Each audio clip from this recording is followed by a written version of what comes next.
Hello there my friends, you're listening to Ebird Online and I'm back with another review. Yara's busy gameplaying and gaslighting Jovi, and I'm going to break down exactly what I think to all these shenanigans. And so apparently Yara's absolutely hated living in the United States for the past 2.5 years. And just this week she decided to let Jovi in on that bit of information. So Yara now wants to stay in Europe, and at the last count she'd given Jovi 4 or 5 different reasons for wanting to stay there. And I never thought I'd find myself siding with Jovi, and it's very unfamiliar territory on which I find myself, but here I am. Jovi must be ruining the day that he drove Yara down to the green card office for what's now turned out to be an apocalyptic meeting. Guys, the moment that Yara got her hands on that green card, she simultaneously booked a ticket back to Europe. And so now she's there. As we know, she's tried already to purchase a house in the Czech Republic. And for the last 2 or 3 weeks, she's basically mounted a campaign on Jovi to let her stay in Europe for an indeterminable amount of time. Oh guys, I've got more than just a little bit to say about this storyline. Wanna hear it? I thought as much. But before we begin, if you've yet to do so, please consider subscribing to the channel. All you need to do is press that big red button marked subscribe. And also guys, don't forget to hit the notification bell so you don't miss any of my uploads. Finally, if you enjoy the video, smash that like button. Thanks guys. Right, so without further ado, I give you Jovi and Yara, the Gucci-booted philanthropist. So when we first see them, the couple, Yara's mum and Jovi's friend, are travelling to Germany by car. And Yara's going to meet up with her friend who's fleeing the war in Ukraine. And she says she wants to help her in any way she can. She's a refugee who has nothing. And Jovi and his friend are talking about when they think the soonest time they can get their grubby little mitts on a pint of beer is. Yara says she's super upset because they're not taking this very seriously at all. I think you'll find, Yara, they're not taking you very seriously. That's what it is. But guys, I've got to tell you, I genuinely do want to take this storyline very seriously, but Yara's making it very difficult, in fact, impossible for me to do so. They stopped to get urgent supplies for her friend the refugee. Urgent supplies, you say? Yep, that's right, urgent supplies. What did she buy? A sweater from a boutique on the outskirts of town. She really does crack me up. And then later on in the journey, Yara lets Jovi know that she wants to stay in Germany and help with the refugee effort. I can just maybe stay here for a little while and try to help more people. You want to stay in Europe while I go back home to work? Yes. What? I don't like this idea. Jovi was not at all happy with this idea. And guys, I don't blame him. They have a 1-year-old child and a home and a life back in America. None of this was talked about before they got married. And Jovi said to her, well, you can help from a distance. You can send money from the US. But Yara said she's scared that her money will be commandeered and may not be well spent. I guess she's right. Maybe they'll go and buy sweaters from boutiques with it. And then Jovi makes an excellent point to production. He said it all began with Yara saying she really misses her mum. Then she said she wanted to buy apartments and invest money, and now she wants to stay and help Ukrainian people. And he sees a pattern. The pattern is, whatever the reason, I just want to stay in Europe. Oh dear Jovi, I see another pattern as well. And that pattern is, I've got my baby in one hand, my green card in the other, and $150,000 stuffed down my bra, so now I need you for nothing. And so, of course, Yara's enlisted help in this dastardly plan of hers. She tells her mum she doesn't want to go back, and her mum backs her up and says it would be nice to stay together. And Jovi will be at work anyway. Jovi tells Yara he thinks her mum influences her. And so this consistent accusation from Jovi does actually work my last nerve. It's very clear to me he's not a critical thinker, more of a critical drinker. Whenever Yara wants something that he disagrees with, he always says she's been manipulated by somebody else. These aren't her own thoughts. When she said she wanted a boob job, you didn't think to yourself, well, I spend the lion's share of my free time licking my chops at strippers, and then comparing her boobs unfavourably, so maybe that's why she wants new boobs. No, he says her friends have influenced her. It's all their fault. And now she wants to move to Europe. Suddenly, none of it is her doing. It's all her mum and her friends. Jovi, newsflash, Yara has her own brain. In fact, she's markedly more intelligent than you are. Fully evidenced by the fact that she's played you like a Ukrainian fiddle. And so Yara meets with her friend Karina in a bar. for the very first time in 34 months. And they both say how unreal it is that she's still alive and she's okay. But then Yara tells Karina that she never planned on making the US her home. Really, Yara? It might have been nice for you to tell Jovi that. Preferably before you had a baby and before you got married. And Yara tells production that she has a very good life, but she's still complaining 10 to the dozen, as she always does. But she knows Karina has a struggle life, and she never knew that she'd feel so guilty about it all. Well, at least we know that you can feel guilty about something, because you sure as shit don't feel guilty about the way you're treating Jovi. And so the following morning, at breakfast, Yara once again reasserts her desire to stay in Germany. Jovi says, we came as a family and we leave as a family. I don't feel safe in case the war moves. Karina lets him know that they're in safe territory. But if it's so safe, why does Yara need to stay? But Jovi says the war might move along. Ukraine, Poland, Poland, Germany, and the war's right on your doorstep. But Yara's not worried about that, for she's got a plan, and she offers that Jovi's friend might help to protect them if Jovi was back in America. And guys, Jovi's friend was not keen at that prospect. He said husbands are supposed to protect you, not friends. But one look at Jovi's friend tells me he's unlikely to be able to protect Yara from the might of the Russian army. I personally think a better repellent would be Yara's moaning. I think if the Russians were subjected to that, they'd swiftly march in the opposite direction. And so the two girls call Jovi selfish, and Yara's mum begs Jovi by saying, please. Yara's mum has already offered to bring you to the US to safety. What more is it you want? Oh guys, and that reminds me, I want you to all stop what you're doing and please be upstanding for Mike. Yes, that's right, Mike Youngfist of Mike and Natalie fame. And so guys, I have to tip my hat to Mike. He financially supported Natalie's mum while she was still in Kyiv. And he actually helped her to relocate to a safe country in Europe. And I've got to say, given all that's gone on with Natalie and Mike, I think he's a stand-up guy for doing this. And I remember Natalie's mum did always say Mike's a good one, and she's been proven right. I've said an awful lot about Mike in the past, but credit where credit's due. When Natalie's mum needed him most, he was upstanding. But anyway, back at the breakfast, Jovi and his friend are drinking beer, and Karina's busy saying that he's dramatising. Karina, no he's not. There's a very real chance that Yara just won't return, or that she'll return to maintain her green card, and Jovi will have a missing wife. Jovi's friend's busy shaking his head, and guys, whenever I look at him, he always looks like he knows it was a massive mistake for Jovi to have gotten married in the first instance, and he always has an I told you so smug look on his face. Jovi said to Yara, imagine how you would feel if you were in my position. And Yara shrugged and said, I don't know what to tell you. Yara, my love, you can start by telling him the freaking truth. And then she said, I'm a grown-ass woman. Can't I just live for myself? What? Yara, you do live for yourself. Everything you do is for you. You managed to save $180,000 to buy an apartment with, and Jovi knew nothing about it. She keeps on moaning saying she has no support in America, but you decided to live miles away from Jovi's friends and family. You, in fact, signed the lease on that apartment when Jovi wasn't even there. And she said, I moved to the US because I love you. I live in a place that I freaking hate because I want to be near to you. But now I finally want to do something for me. I want to live my own life. You guys, she's right. It's just not fair. Let's all have a telethon for Yara. Let's fundraise for her so she can have the life she always wanted. She does keep harping on about wanting to help people, and I don't doubt it for a second. But she can just as easily help people from the state as she can from Germany. Here's a very quick question. People associated with philanthropy. Answer, Yara. Really? If Yara's up there, I'll give you the bloody money myself. And so the following day, this couple go for a walk. And whilst I do want to support Jovi in this endeavour, he does have the mind and reasoning of a dimwit.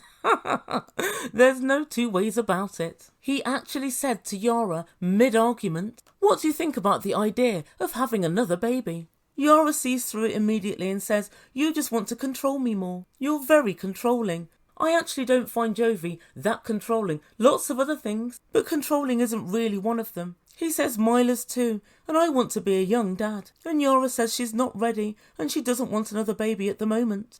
And when Yara and Jovi were talking to production, Yara tried to do the 1-2 flipperoo on Jovi, and she said the following. all this baby discussion is just an excuse for you to get me back to the US. And it's such a weird excuse. I wish you had something more, I don't know, more smart to say. I think I shouldn't need an excuse. I think if I tell you that I want you to come back to the US with me, you just come with me. So yeah, she's actually trying to say that Jovi needs to come up with more of an excuse for her to go home. She thinks that Jovi insisting on her going home with him is super chauvinistic, and that Jovi's harking back to the 1950s. And ladies and gentlemen, here we have the gaslight. She's trying to make out that what she's doing is entirely normal and reasonable, and that Jovi's coming up with weird chauvinistic excuses to get his own way. He's not. He just wants to stick with the plan that you always had of starting a life in the United States together. You've never talked about living in Europe, but as soon as you got your green card, that was the first thing on your mind. And Yara just keeps on saying, you're trying to control me. And she says the word control 5 or 6 times per minute. I'll say it again. Jovi is lots of things, but he's not really controlling. And she says, Jovi, it's just not going to work like that. Yara's trying to spin the narrative that Jovi has to come up with reasons that she should go home, instead of her coming up with reasons why she should be able to move continents. Oh, good Lord, Yara. Even your unborn baby knows that you're chatting shit. And Jovi looks very, very glum. It would seem that things are looking up for the strippers of New Orleans. And so the following day, Karina and Yara decide to go for a hot spring. Talk turns to Jovi immediately, and Karina says, he's so different from your ex-boyfriends. They have always trusted you, but it doesn't seem as if he does. And Yara agreed. Again, I feel like these girls are just coming up with familiar toxic tropes for men. If he didn't trust her, he'd be worried about working for 6 or 8 weeks at a time when he's in America. They have literally no basis to make this claim. And then they both agree that it's American mentality, and that American guys are more than likely more jealous. And Karina continues, I don't understand his position. Karina, let the Ebird tell you. Jovi has a child he wants to see grow up. Is that so strange? Right. Is there anything that's not clear? Good. And yet again, Yara's moaning. It's what she does best. And she says she wants to spend 6 months in the US and 6 months in Europe. But if Jovi continues to talk to her like this, then maybe she'll just stay in Europe. Oh, Yara, we were not rained down in the last shower. So next time we see the couple, they've found a new place to argue in. And that's the picturesque mountains of Germany. Fabo, they'll be arguing with an echo. Yara says she feels like she's in a movie or something. Really, Yara? Which movie? Bad Mums? Kramer versus Kramer? Or perhaps she's thinking about Mummy Dearest. They argue back and forth about Yara living in Europe. And then once again, Karina poked her nose in and said, Jovi, you're really selfish. Why do you want to control Yara? And to production, she actually said the following. It's not normal always to keep your wife with you. What? It's entirely normal to want to have your wife and your child live with you in the same country. I understand that Karina misses Yara, but she's gotten married and had a kid. Shit changes. Find a new friend. Guys, most of the statements that Karina makes can be answered with the question, can I laugh in your fucking face? It's becoming apparent that Karina is unforgivably stupid. And I have every reason to believe that Myla has better logical reasoning than Karina does. And so the very final segment sees the couple arguing once more at the hotel. And Jovi says he's surprised to discover that Yara has been miserable for the last 2.5 years. Now come on, Jovi, I don't know if the word surprise would really cover it. I'm pretty certain she's phoned you up every hour on the hour, moaning about it each and every day. And Jovi wants to talk about the situation, but Yara does not. She tells him he's insecure. Well, Yara, if you will hold his own daughter over him, that could do that to a person. And then Jovi says that he thinks they're culturally different. And Yara says it's a trust issue. But Jovi, when did I break your trust? And then finally she tells him, I tell you what I want, Jovi, but you don't want to follow my dreams. It's been my dream for 2.5 years. And she tells production that if he continues to push her away, she might leave him. And Jovi said, if you didn't like America, then why did you come to the USA if you knew you wanted to live in Europe? And she says she doesn't know. And that's where we end things for this review. So what does the Ebird make to all of this? Well, the first issue is the fact that Yara has had 3 or 4 different reasons as to why she wants to move to Europe. The first thing she said was, I really miss my mum, and she's missing out on Milo growing up. And then she said that she loves Europe and Europeans, and she just wants to be in Europe. She then says she misses her friends, And finally she said she wants to help with the war effort and refugees. And guys, I honestly believe it's none of the above. I think she always planned to go back to Europe once she had a green card. I think all of the other things are convenient excuses. Her mum could go and visit her in the States or even live there. She can help the war effort wherever she is. But the one thing that's unchangeable is if she loves Europe and loves Europeans, that's not something she can have in America. And so I've always known that Yara is fairly selfish, but these last few weeks have taken my breath away. She said, I don't want my mum to miss out on Mila growing up. But what about your husband missing out on Mila growing up? She wants to do 6 months in Europe and 6 months in America. So during the 6 months that she's in Europe, then either Jovi would have to uproot and go and stay with her in Europe, or Jovi would miss milestones all the time with Mila. Also, Mila's 2 now. When she's 3, she'll be going to preschool or whatever you guys call it, kindergarten. Is she going to go for 6 months in Czech Republic and then 6 months in America? It will be very discombobulating for her if that's the case. And then once she's got absolute right to remain in the US, would she just move to Europe full time? Very possibly so. I understand where Jovi's coming from, and he's right to be very worried. Also, it's definitely worth noting that all of this would be harder to pull off if she didn't have Mila. If she were just single, I actually think that Jovi would just say, okay, go back then. And I think he'd try and rescind or mess up in some way her green card. Another issue I have is that usually when people gaslight, they gaslight alone, but not Yara. Oh no, she gaslights in triplicate. Whatever she says is echoed by first her mum and then Karina. They're all calling him selfish and unreasonable and weird. He's none of those things. This is an unnatural situation for a young family to be in. Most fathers want the opportunity to parent their children. Even if you split up, most people want their child in the same country. And I can see it now. Jovi in America and Yara in Europe, leaving her read receipts on so Jovi can see the exact time she decided to blank his ass.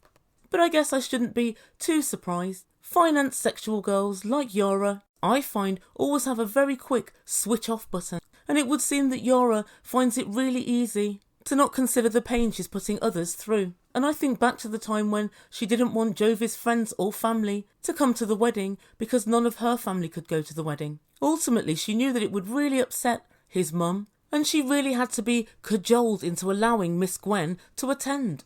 But what about Jovi? I've seen lots of people on social media saying, well, he's away for months at a time. Well, then perhaps you could say, Jovi, when you go away to work for 6 weeks or 8 weeks, during that time, I will go to Europe and I'll make sure I'm back for when you're back, so you can spend time with your daughter. But she's not really offering that. She's saying she wants to stay, but she doesn't know how long for. The open-endedness of it all is obviously going to be a massive worry. Also, I find that Jovi's job, whilst obviously it's not ideal when you've got small kids, she did know he had that job, and that affords them the lifestyle that they have. He's got that job and paid for everything, and that's the reason that she's been able to save $180,000 in the last 2 years.